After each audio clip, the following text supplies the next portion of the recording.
Ever wondered what it was like to develop life-saving medicines before the internet?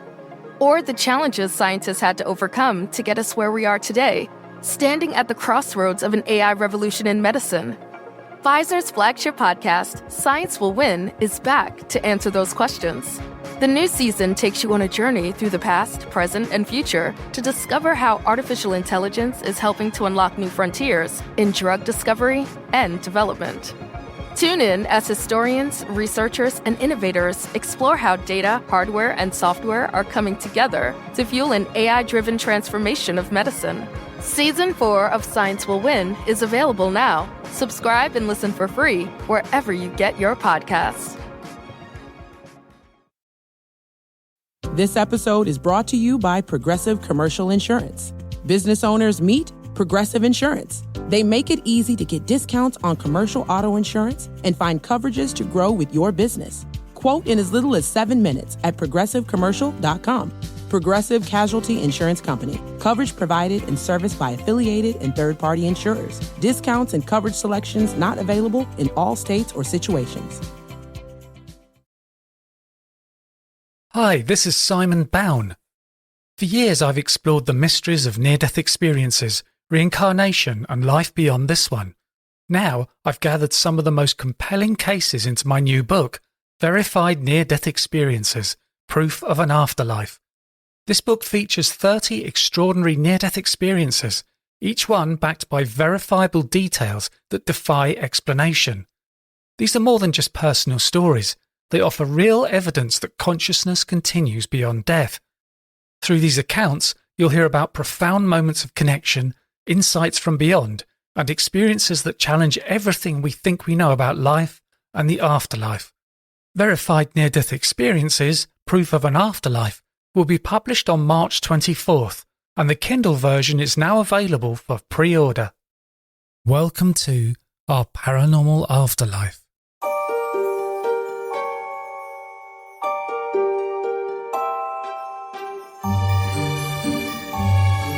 This is Our Paranormal Afterlife, and I'm your host, Simon Bown. And if you want to hear the extended version of this episode, please join the Patreon campaign.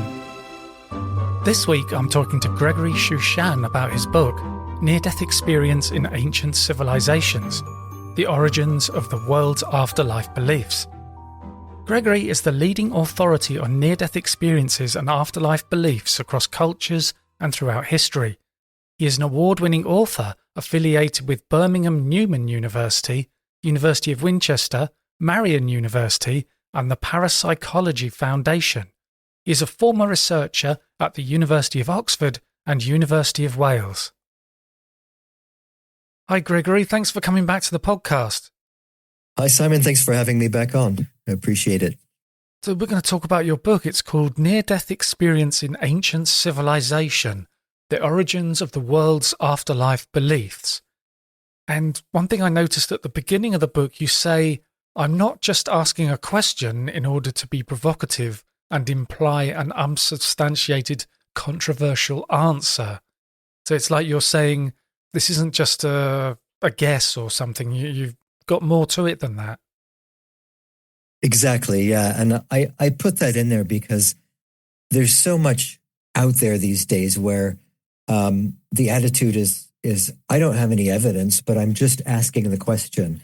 And I wanted to make a real distinction between what I'm doing, that this actually is based on evidence and based on years of actual scholarly research, rather than a kind of speculation about, ancient aliens or whatever, and something that's rather an uninformed speculation based on personal observation or something somebody saw on the internet or whatever. And I see every day online things like these AI generated images of Egyptian sphinxes that are part mechanical, and people are saying, "Oh, this is proof that the aliens were ancient Egyptians and that they built the pyramids." So I'm hoping to kind of combat some of that kind of thinking actually by showing how actual scholarship is done. There's a lot of stuff in the book. I know you quote a lot of other people, so it shows how much research you've been doing. You kind of say in the book that near-death experiences have influenced spiritual and religious beliefs around the world for hundreds, well, thousands of years, isn't it? It goes right back to the ancient Egyptians. Yeah. Yeah, that's the argument. And I sort of came to this conclusion in a couple of different ways. One was, so in Egypt, for example, there are no accounts of near-death experience, just to kind of get that out of the way. So I was mostly comparing religious texts that describe what the afterlife is like in these different ancient civilizations. So it was Egypt, Sumer, China before Buddhism, India before Hinduism, so the Vedic period, which was like the sort of root tradition that Hinduism grew out of, and then the Aztec and Mayan civilizations in Mesoamerica. So they were essentially, for the most part, arose independently of each other, but at the same time sort of constitute the world's earliest religious thoughts about the afterlife, if you look at each area separately. So what I wanted to do is look at the degree to which their beliefs in the afterlife, and especially the journey to the other world, correspond to near-death experiences. And if they do, because there's pretty much no chance that the idea spread from one particular area to another, then I thought, near-death experience was a reasonable explanation to explain those similarities across cultures. Nowadays, we have, you could say, a lot of people having near-death experiences. That's down to this amazing medical techniques that we have nowadays. So I suppose in the ancient times, people would have had NDEs. It would have been quite rare if people spontaneously came back from the dead. Yeah, I think that's the case. And I think because of that, people were seen as particularly special and unique and sort of like prophets. It would have given them a special status, the fact that they came back to life and talked about all these experiences that they had in the other world.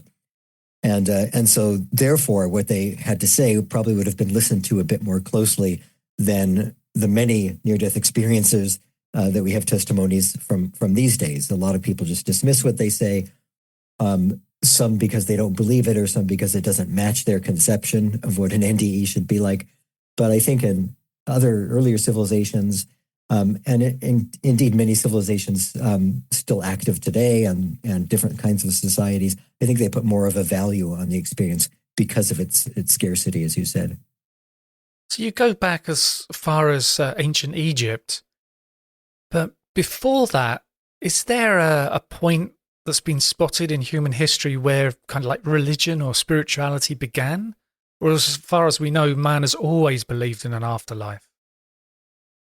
I think we've probably always believed in an afterlife, but no, as far as the very clear evidence goes, where we can understand what these people were thinking and writing about and their thought processes. And there's always some kind of mystery because it's Egypt, especially in Sumer, these are ancient civilizations that don't have any modern forebears. They don't have anybody who still practices these religions, or the languages have been dead for thousands of years. So there's some degree of speculation, but we know, we can read the text because they've been translated, and we know for the most part what their religious systems were like. But earlier on, when we don't have any text at all, it's really a matter of speculation. And there's a really interesting example of this. There's a lot of people will say there's evidence for an afterlife because there was a burial that had a sword in it and remnants of a feast and various other things that a person might need in the other world. But there's a paper in the 1960s, I think, by an archaeologist named Peter Ucko, and he showed that in different cultures around the world, all these kinds of burial practices are sometimes linked to things that have nothing to do with an afterlife. So, for example, a sword in a grave might be to destroy the power that sword might have had in it, to keep it from being a dangerous weapon anymore, and then burying it with a person. So it was not to accompany them to the other world. And the same with remnants of feasting. It was a funerary feast in honor of the dead, but it wasn't about that person having sustenance in the other world. So, well, it's very possible that some of these burials had something to do with the afterlife. There's just no way of knowing without the text. So that's why I kind of tried to keep it to the to the civilizations where we know their religious beliefs about the afterlife. When you look at these civilizations, can you see a clear development of their spiritual beliefs, that like they start out quite basic and then just get much, much more complex? No, in fact, that's an interesting thing about it. They really do seem to appear fully formed in all of their complexity, sometimes esoteric sort of diversity, things that we, I think because we're not part of the culture, it's really difficult for us to understand some of what's going on. So, for example, in Egypt, there's this idea that the soul goes to the other world and dwells for eternity in a paradise kind of area called the Field of Rushes, or the Field of Offerings, and they're kind of living in this, bucolic paradise with hunting birds and everything is opulent and wonderful. But at the same time, the afterlife is portrayed as an eternity of traveling through the celestial realm with the sun god Re, and then traveling down through the underworld as Osiris and back again, and this kind of continual circuit of the sun. So obviously there can't be two eternities simultaneously, so we don't know if these faiths are dependent on the individual, or if it's a more kind of transcendent, omnipresent sort of state where they're experiencing everything at once, or if it's just a difference in the type of text and the way it was described in different texts. It's just some of it is pretty obscure. Some scholars have thought maybe it was a northern Egyptian and a southern Egyptian tradition, and they kind of merged in this uneasy way, but I'm skeptical about that, because this is a texts that were written for thousands of years and were sustained for thousands of years. So I think that there had to have been an internal consistency as far as Egyptian thought went. I think they knew what they were talking about, even if we don't. And you find that even though these different parts of the world that you studied have this basic kind of spiritual afterlife belief, it's not that they influenced each other over time. They all have their own independent source.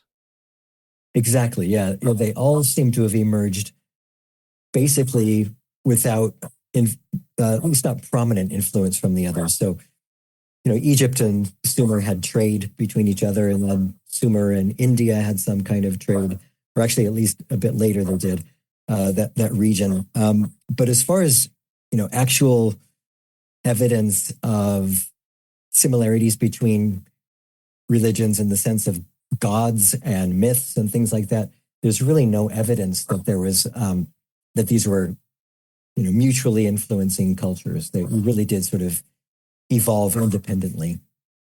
And there's only so far we can take that argument, because, for example, Egyptian civilization was made up of various peoples from different parts of the Nile Valley and the desert, and they kind of merged together and gradually over time formed this religion and this culture. But as far as we can tell in the records, it kind of all emerged as what we know of as Egyptian. And are there tales of specific individuals like we might have today of near-death experiences, or is it more, it kind of looks like a near-death experience, what they're describing, but they're not saying it's coming from this one person? Yeah, that's a great point. I meant to mention that earlier, actually, when I said there were kind of two strands of evidence. So one is the descriptions of the afterlife in the religious texts, which were essentially designed as guidebooks, so the soul of the dead could know what to expect in the other world. But the implication is that obviously somebody must have been there to be able to come back and write about it and describe it, and to have this kind of knowledge to share. But then the other strand is are the accounts of people who did travel to the other world and return. And there seems to be sort of two strands of that. One is the very obviously overtly mythological strand. For example, there's in ancient Sumer, there's the myth of Inanna, where the goddess Inanna, she's associated with love and with Venus. She travels to the underworld to overthrow Ereshkigal, the reigning queen of the underworld. And there's a real story and a plot behind it. And there's all these kind of supernatural events and plot devices, reversal of fortune, ironies, things like that. But then we've got accounts that actually seem to be more like an NDE.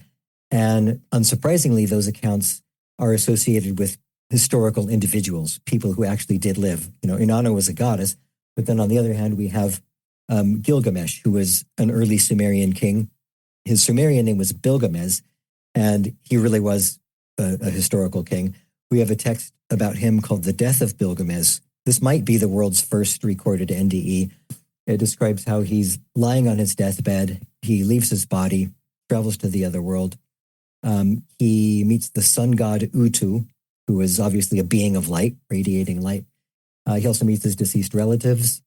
He has a kind of a life review because the deities in the other world kind of evaluate his deeds on Earth in order to figure out what to do with him, whether he's going to go back to Earth or whether he's going to be turned into a god or have a positive or a negative afterlife fate. And then there's a kind of banquet held in his honor, and the gods decide that he's going to be a judge in the other world when he dies. But for now, he's going back to his body. So to me, that's pretty clearly an NDE, even if it does have clearly Sumerian mythological elements. We don't have people in modern NDEs saying they met Utu and Sumerian gods. They say a being of light or Jesus or the Buddha or Muhammad or whatever. Ever wondered what it was like to develop life-saving medicines before the internet? Or the challenges scientists had to overcome to get us where we are today, standing at the crossroads of an AI revolution in medicine? Pfizer's flagship podcast, Science Will Win, is back to answer those questions. The new season takes you on a journey through the past, present, and future to discover how artificial intelligence is helping to unlock new frontiers in drug discovery and development. Tune in as historians, researchers, and innovators explore how data, hardware, and software are coming together to fuel an AI-driven transformation of medicine. Season 4 of Science Will Win is available now. Subscribe and listen for free wherever you get your podcasts. Do you find that they suggest that everybody will have an afterlife? Or is there a time in these cultures where they're saying it's only for the kings or it's only for the wealthy or something? Yeah, that's a really good question. And another quite tricky one. I think Egypt is a good example once again, where the pyramid text, which is their earliest descriptions of the afterlife and the earliest sort of guidebook to the other world, they're found only in the pyramids of kings. So there's been the kind of thought around that for decades has been the afterlife was only for the royalty. It was only reserved for this highest elite level of society. But I don't think that's the case. I think it's more of a case of the highest levels of society were the people who were literate and had the money to be able to afford pyramids with stone carvings with these texts on them. I think the beliefs were probably more widespread, but the texts weren't yet available. And so part of the reason I think this is because in the descriptions of the afterlife in the pyramid texts, you have some people who become servants of Osiris in the other world. You have some people who are threatened by demons and annihilated. And then you have people who live in these more paradise kind of states. And you have judges. There's lots of references to judges. So there has to be people to judge in the other world. And with all these diverse fates, I think implies that there were different types of people to be judged. And then later on, as people became more literate, as the text became more widespread, we find them written in coffins. That's when they become known as the coffin texts. And then they become changed a little bit. There's more descriptions of possible negative fates and clearer descriptions of pathways, and it's more sort of systematized. And then even later, when it becomes the Book of the Dead, which everyone's more familiar with, and then the later New Kingdom books, there's even more stress on heaven and hell and punishment. And I think that's because as the texts became more available to the general populace, they're no longer just on pyramids. Anyone can have them on a bit of papyrus. They then become used by the elite as a tool of control, which is one of these, very old explanations for afterlife beliefs, that it's this elite tool of control. So I don't think they were I don't think afterlife beliefs emerged from that impulse, but I think they were manipulated in that way later as they became more democratized, basically. If we were to look at the Americas and ancient Egypt, do you see things that are the same, these two sides of the Atlantic, but it's like it's too specific to be coincidence? There must have been a source from somewhere. I do, yeah. And I think part of that is, well, first of all, you've got the kinds of elements that I mentioned, the, traveling through darkness, meeting a being of light, your deceased relatives, an evaluation of your life on Earth, often seeing kind of beautiful or pastoral sorts of landscapes, and then in some cases a return to the body, depending on the nature of the text. But all these descriptions are in a death and afterlife context, so it's not like it's not a comparison between two totally different types of text. So the context itself already is important, and then the fact that there's these sort of 9 or 10 elements that seem to be transposed into every one of these cultures, I think is pretty compelling that the ancient source is a near-death experience cross-culturally. So what kind of basic things do you see? Is it something where they perhaps have a life review in all these different cultures? Life review that's an interesting one because so as much similarity as there is, there's also a lot of diversity, both in the text and in near-death experiences themselves. So the kind of popular conception of an NDE with a life review is that we experience everything that happened to us in life, everything that we did, the ways that we made other people feel. If we injured someone, we're going to be feeling their pain during our life review. But it's all sort of happening at once. And people who have NDEs in the contemporary West describe it in this way that it's this almost onslaught. There's not even a sort of chronological outplaying. It's just simultaneous, every event of your life and every feeling that you've had. That's practically absent in the ancient texts as well as in indigenous societies across cultures. There's very frequently, there's some kind of evaluation of the person's life. So in the Gilgamesh text, for example, they talked about whether, he built temples to the gods, he lived a sort of pious life, he lived a life in service of the state, those kinds of things, which were, the ideal positive behavior. And then there's a Native American example where there's the person who has the NDE, he's a Native American chief, and he sees in the other world a man sitting behind a desk who's like an authority figure, I guess like the god figure or the being of light or whatever. And on a wall behind him is a photograph of himself, of the guy having the NDE. And somehow that photograph embodies all of his life's actions and his life history. But it's not really a life review. So we have this concept of like the theme is the same across cultures, but the way it's expressed differs quite widely. And that's mirrored in near-death experiences and in the afterlife beliefs. Something we find in modern near-death experiences, it seems, with the life review, it's the person who's reviewing their life is the judge, and nobody else is judging them. It's like if they have beings of light with them, they're supportive, not judgmental. Right. So do you think this thing of some kind of higher power judging you in the afterlife is invented by man on Earth, so to speak, as a means of control or something? I do think that, yeah. And I mean, we do have obviously plenty of texts with the gods judging people, and I mentioned this panel of gods in the Sumerian texts. But when you look at the very earliest ones, so for example, in Egypt, the soul of the dead goes to the underworld and meets the Lord of the Dead, Osiris, who is also the judge of the dead. And people are probably familiar with these images of Osiris standing next to the scales that's weighing the heart of the dead against the feather of Ma'at. And Ma'at was like the principle of justice and order in the universe.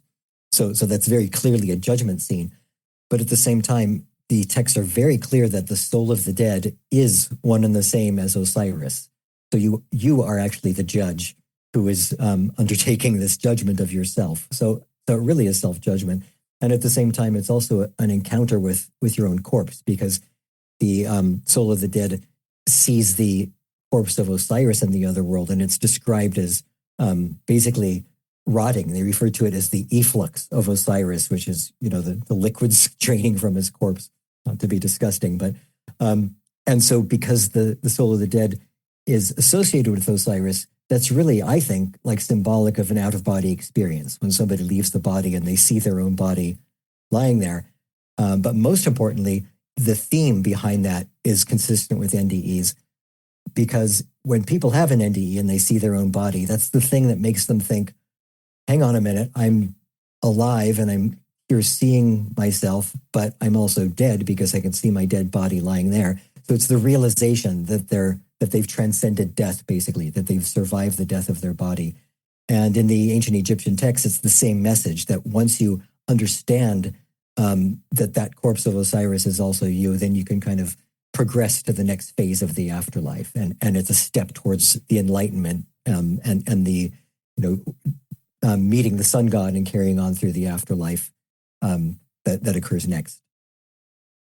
So I assume there must have been distressing NDEs as well, because where would the idea of hell come from? And I suppose they could link that to being judged. Yeah, the earliest ones are less about punishments. They're not so much put in a physical way that, something's going to happen to your subtle body in the other world. It's more like a fear of annihilation, a fear of non-existence, which I think is really interesting. And it also feeds into the idea that as time goes on, the texts were used as a tool of control. So by the time we get to moving over to China for a second, the Chinese afterlife was an area called the Yellow Springs. And that was a kind of it wasn't a morally determined place. It wasn't like a heaven or a hell. As time grew on, it became a hellish place. But there wasn't any kind of, judgment and punishment. And then later we get these descriptions of basically the hellish realm punishment is going to fit the crime. So if you gossiped about people, you're going to have an iron rod shoved through your tongue. If you strike your parents, you're going to have your arm lopped off. So all these very graphic descriptions of punishments that just didn't occur in the earliest texts. But I do think you might have, you might be right that there is probably negative NDEs, or NDEs with negative psychological states that fed in to these ideas of annihilation or something to fear in the afterlife if you don't get a more sort of positive, mystical, transcendent experience. So another common thing of near-death experiences is this tunnel experience. Do they talk about a tunnel when you die? There are a lot of descriptions of darkness and gates in the underworld and things like that, which are sort of, analogous to tunnels. But the rushing through a dark tunnel with a light at the end is, again, practically unknown in a lot of these societies. I think it's a case of the idea is the same. Once again, it's transitioning from this world to the next and a means of getting from here to there. But the actual architecture or the landscape of it differs. A good example of that is actually from Hawaii. There's a 19th century Hawaiian account, a few of them, in fact, that the person having the NDE describes walking along a path, and they will even say, I could see the footprints of the sand of the thousands of souls who went to the spirit village before me. So rather than rushing through a tunnel, it's walking along the path. And then one woman even said, as I was walking to the spirit village, I could see somebody returning on the path next to me. And that was somebody who had an NDE and was now going back to their body. And the woman telling the story is on her way to her NDE. So do you find it's the smaller kind of cultures that would talk about walking along a path to get to the other side, and it's the bigger cultures that talk about going through darkness? Yeah, that does seem to be the case in a lot of small-scale societies in Polynesia. Some Native American ones, yeah, they do talk about a path to the spirit village rather than rushing through darkness or having to negotiate a series of gates with gatekeepers and things like that, like you have in Egypt. But at the same time, I should stress, those accounts are actual NDEs, the ones from the small scale societies I'm talking about. They were presented as a living person, or even a verbatim account from the person who had the NDE, talking to anthropologists or missionaries or explorers and telling them about either their own personal experience or somebody in recent memory who had the NDE. And were the missionaries very receptive to these kind of descriptions, or was it, kind of a heresy or something? Yeah, there was they saw it as, that they came from the devil and that these people were deluded by Satan and all this sort of thing. But it's an interesting dynamic because it shows that near-death experiences could sort of be used almost as a tool of resistance by the indigenous people, partly as a way of almost like a symbolic death and rebirth of their own culture, a kind of symbolic renewal. So as they're being preached to by these missionaries and told that your beliefs come from the devil and all this, there's a Native American example where they're talking to a French missionary. This is in the 18th century. And they tell him, we actually don't believe what you're telling us about eternal hellfire and suffering and damnation, because for one thing, we know somebody who, a couple of years ago died and came back to life.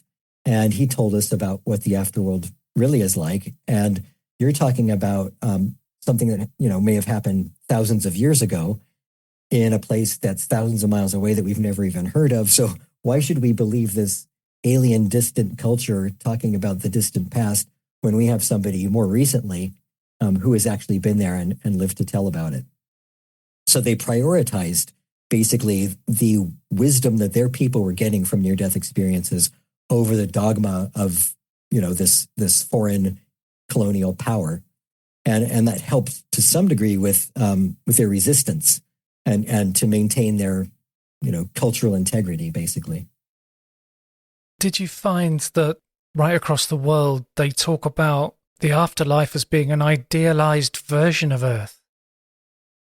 They do. Yeah, that's quite common. And again, it corresponds with what the idealized, what the ideal of Earth would be in a particular culture. So, the Egyptian afterlife is going to have these plentiful marshes in the Nile Valley, and they've got the same types of animals there, the kinds of birds that they would hunt in Egypt, and they've got crocodiles and all the rest. Whereas, in Native American society, they're going to have the kinds of animals and landscapes you would find in the Americas. So they would have buffalo, and it'd be like the happy hunting grounds sort of thing. And that's also reflects what we find in near-death experiences, I think. So again, it's this idea that the afterlife ideas are mirroring conceptually the same thing that's happening in NDEs. Hello, this is me, Simon. Did you know that during a past life regression you can meet with your spirit guide? I conduct past life regression sessions over Zoom, and I've guided many clients to a spiritual encounter with their guide. If you would like to ask me how a session would work for you, you can book a free 20-minute consultation on my website, pastliveshypnosis.co.uk. The link is in the show notes. So did you ever come across any stories of what we might call veridical NDEs, these verified ones? I did, yeah. A couple of them. Some are out-of-body experiences. There's a Native American example where the man leaves his body while he's on the battlefield, and he can see what's going on around the vicinity of his body. And then he travels to the spirit village, and he's trying to talk to people, and he's unable to get through to them. And he gradually realizes that he's still alive. But he was able to see things on the battlefield from a vantage point that he obviously wouldn't be able to see from his body. But there's a really interesting one also from ancient China from, I think, the 8th century BCE, where a man has a near-death experience. He's like a sort of community politician, a local ruler. And he goes to the other world, and there's a lot of similarities with what we see think of as an NDE. You know, he leaves the body, he goes and spends time with what they call the Emperor of Heaven. So there's some kind of deity there. There's his relatives, there's prophecies and various other elements. But then there's really unique things. So, for example, two bears appear and they go to attack the emperor. And the guy having the NDE shoots the bears to save the emperor, and he saves his life. And so in return, the emperor, gives him good favor and tells him he'll go back to Earth and he will have a positive afterlife and things like that. But before the guy goes back to his body, he notices that standing next to the emperor is a small boy. So he goes back to his body. Fast forward a few years later, he's walking down the street in a different village from his own, and there's a man in his pathway who won't move out of his way, and he's making eye contact and kind of deeply gazing at him as in this kind of recognition sort of way. And the man says, you look a little familiar. Why won't you get out of my way? What's going on here?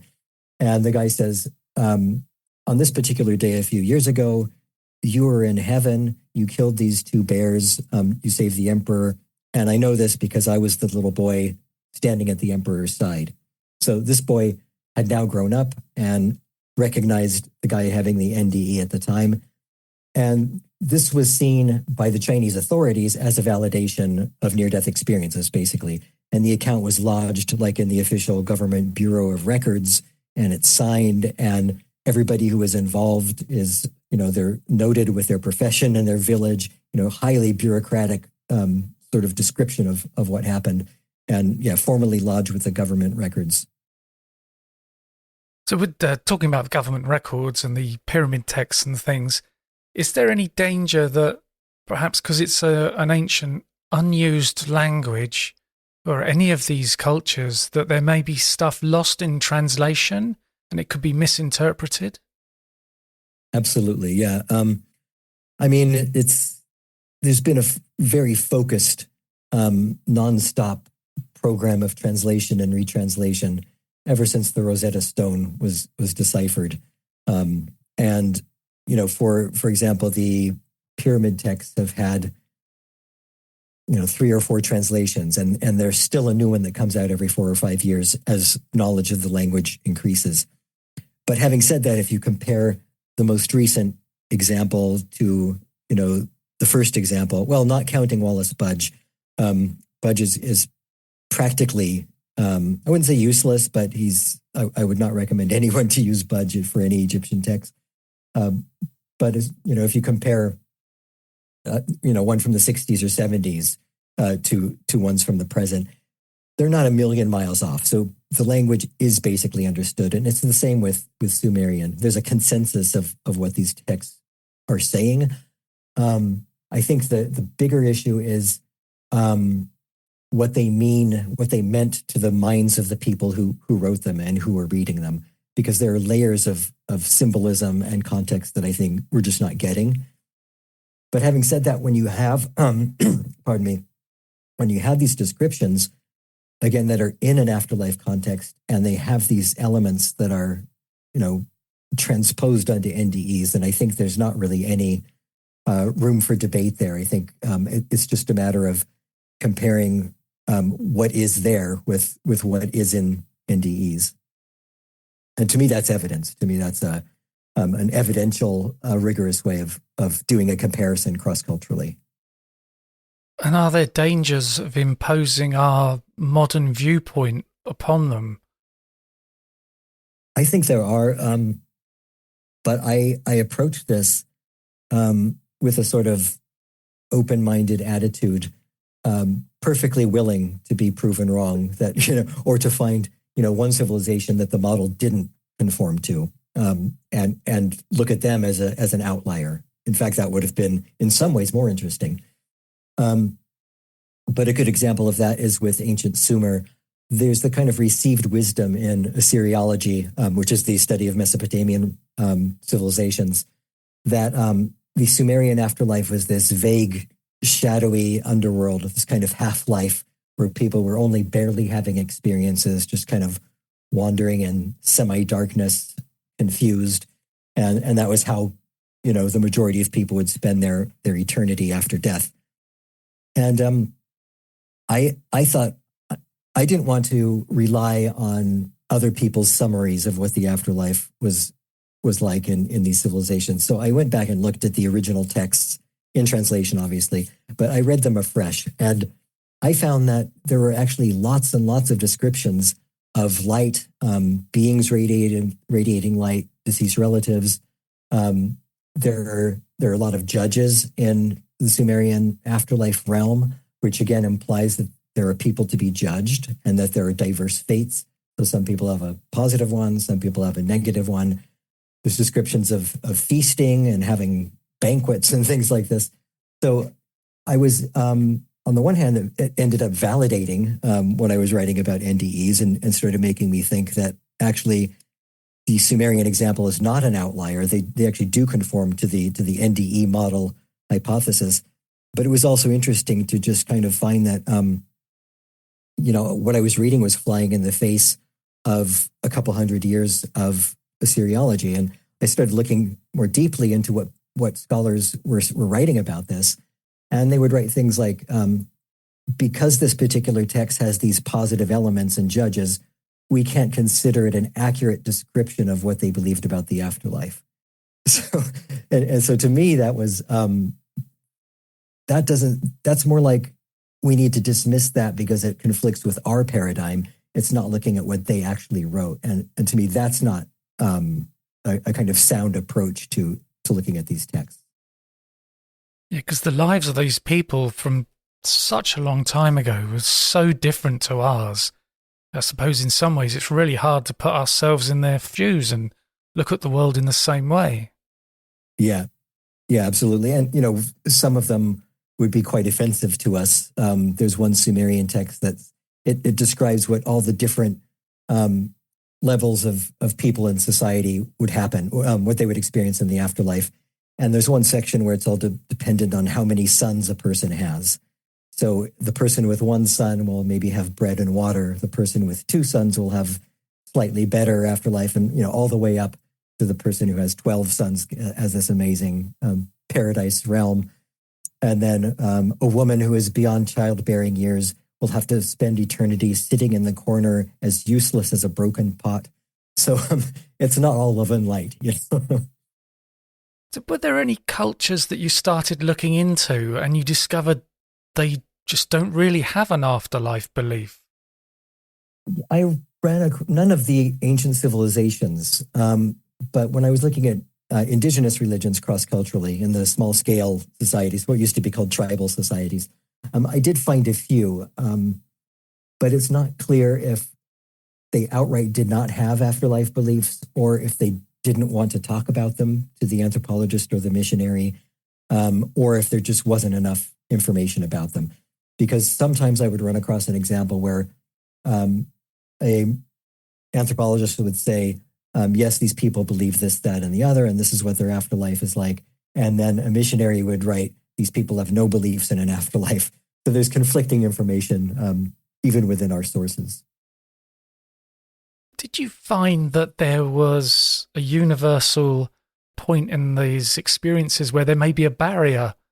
Because we see this in modern near-death experiences where people say that there was something there they couldn't cross and they had to return.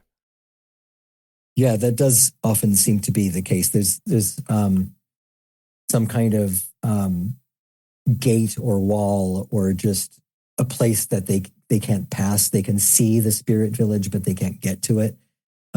There's always a particular stage that they reach that they can't pass, because if they do, then they would have to stay in the other world forever. And by not doing that, then that's the way they have an NDE. That's how they come back. And do you find that people were given a choice to come back, or they were just directed to come back and they had no choice? For the most part, that information isn't really given. They just either wake up in their body or they're sent back to their body, and we don't know why. There are a few examples, I think, again, with some Native American cultures where there is a choice, but they're pretty rare. But there is an interesting cultural division between the reason for being sent back to the body. the kind that we're familiar with in contemporary Western world, it's usually because you need to take care of your loved ones, or you need to finish this life. It's just not your time to die. You need to fulfill something on earth that you're meant to do here. But in other cultures, in India, for example, a lot of the NDEs describe a case of mistaken identity.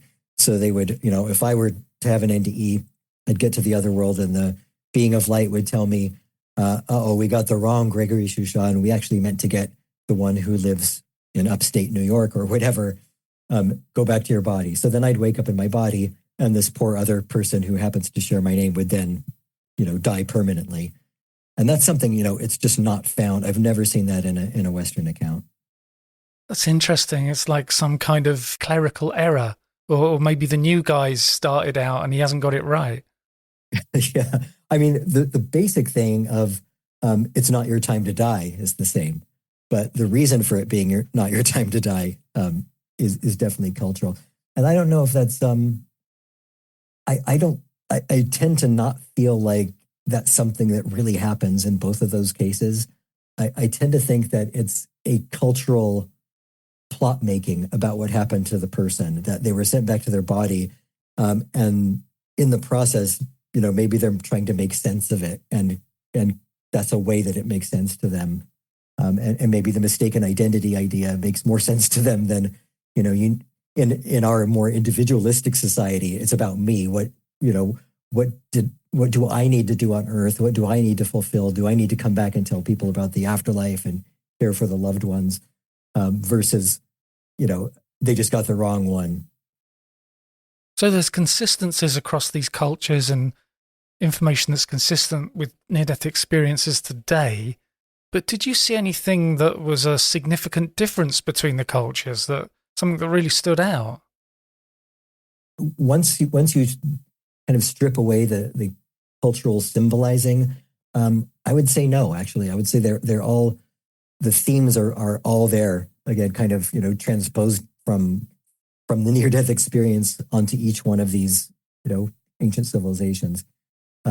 And to me, that was really surprising and profound, actually. So when you looked at these civilizations, the ancient Egyptian was thousands of years ago, but you may have had traditions in America that sprang up hundreds of years ago, maybe 1,000 years or 2,000 years after the Egyptians. Right. So did you look at them that you didn't think about how far apart those timings were? You just thought from the beginning of their civilization, the development of it. Am I making sense? It's not like you thought, well, the American came up 2,000 years after the Egyptians, so they may have... Yeah, I think I know what you mean. In anthropology, there's the term used is early civilizations. And in that sense, the Maya civilization in Mesoamerica are just as early as the Egyptian, even though chronologically they're separated by thousands of years as far as their origins go.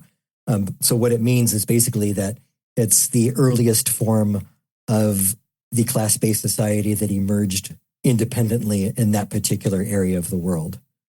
So, there was this kind of independent emergence of each one, again, without any influence from Egypt to Mesoamerica. But they're kind of on a par because the way in which they emerged is comparable. They both emerged separately at these and organically in one particular place, and the culture kind of grew from there. So is there much mention of reincarnation, or does that come later? Yeah, there is. It does come a bit later in the Indian texts, especially. It's interesting there because with the Vedas and the Upanishads, we have descriptions of. Well, we don't have clear documentary NDEs, but we have medical texts that attest to NDEs. They basically say, if somebody is dying and travels to the other world, here's how to go and bring them back. So it's this kind of soul retrieval medical text, basically, that talks about NDEs. But then we've got also this kind of string of stories or legends maybe. I hesitate to call them actual NDEs, but they have obviously similarities of a little boy traveling to the other world and coming back to life and talking about his experiences there. The reason I don't count them as real NDEs is they're not presented as documentary, and they kind of involve, once again, these kind of plot elements and the behaviors of gods, and they are more like stories rather than just an account.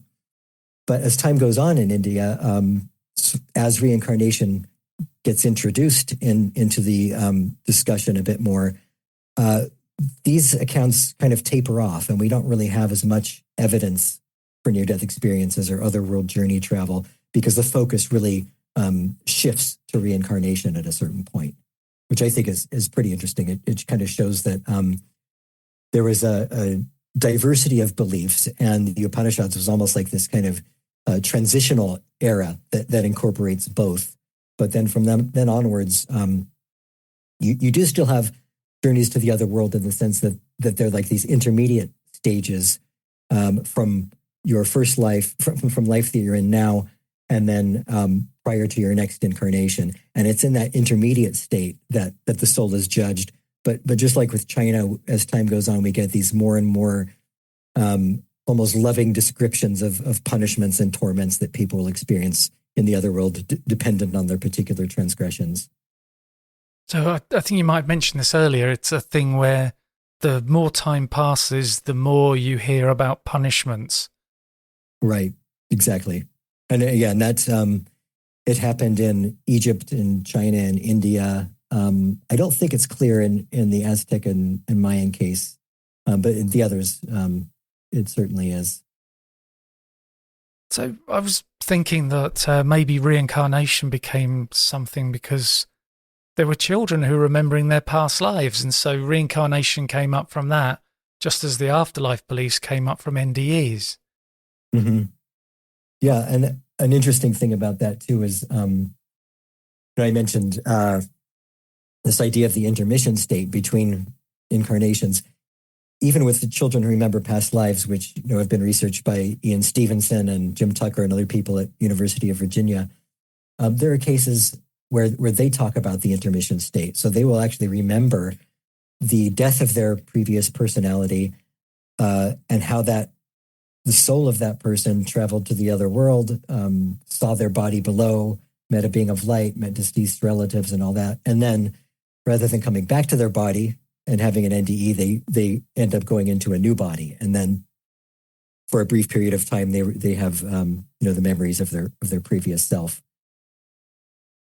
So the idea that the intermission memory of the death and intermediate state mirrors near-death experiences, I think is pretty interesting and compelling.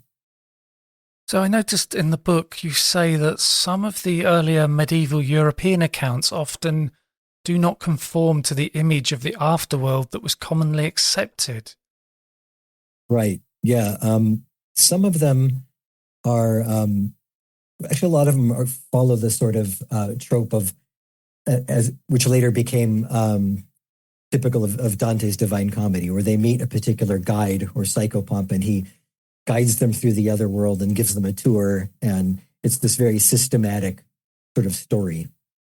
But others have these elements that they are not particularly common of medieval Christianity, and including sort of transcendent feelings rather than being separate from the divine. You're kind of at one with the divine. And also, I think, just the idea of an individual dying and coming back to life and having had direct contact, a direct spiritual experience. It was okay for these monks and nuns, but in general, I think that didn't really become incorporated into Christianity, which I find interesting, given that Christianity is kind of predicated on the death and rebirth of Jesus Christ.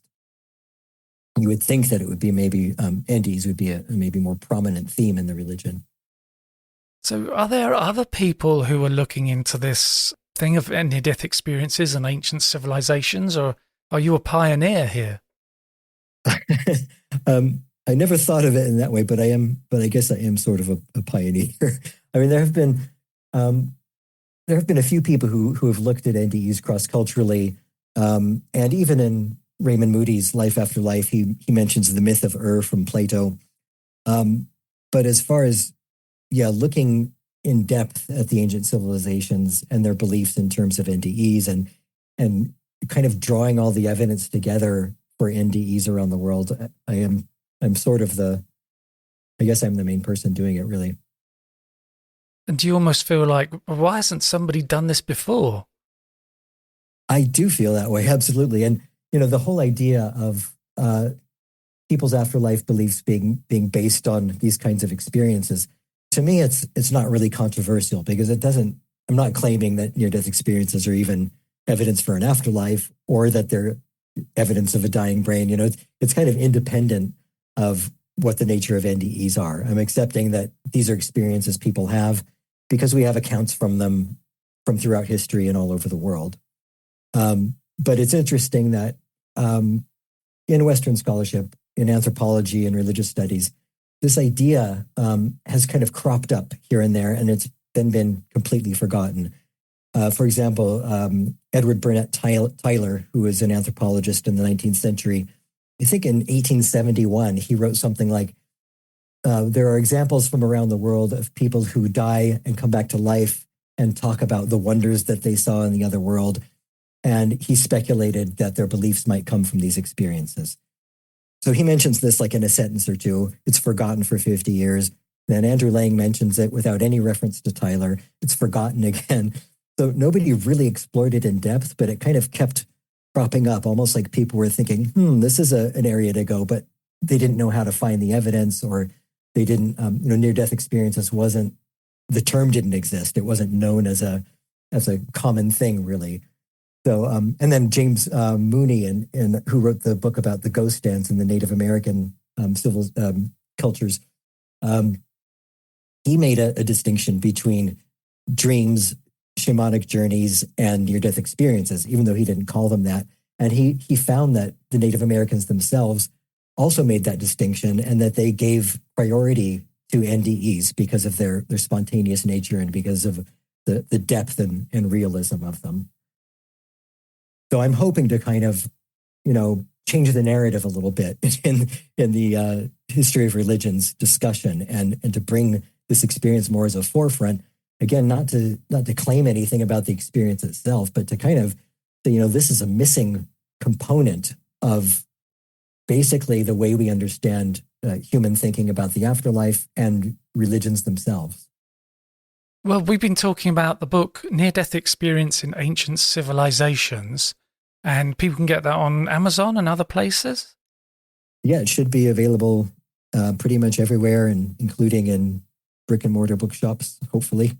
And if not, they can order them for you. Do you have a website? Yeah, my website is gregoryshushan.com, and I'm on all the social media under my full name as well. And I also have a Patreon account if you want to get free books that way and various other benefits. Great. Well, I'll put links in the show notes. And thanks again for coming on the podcast.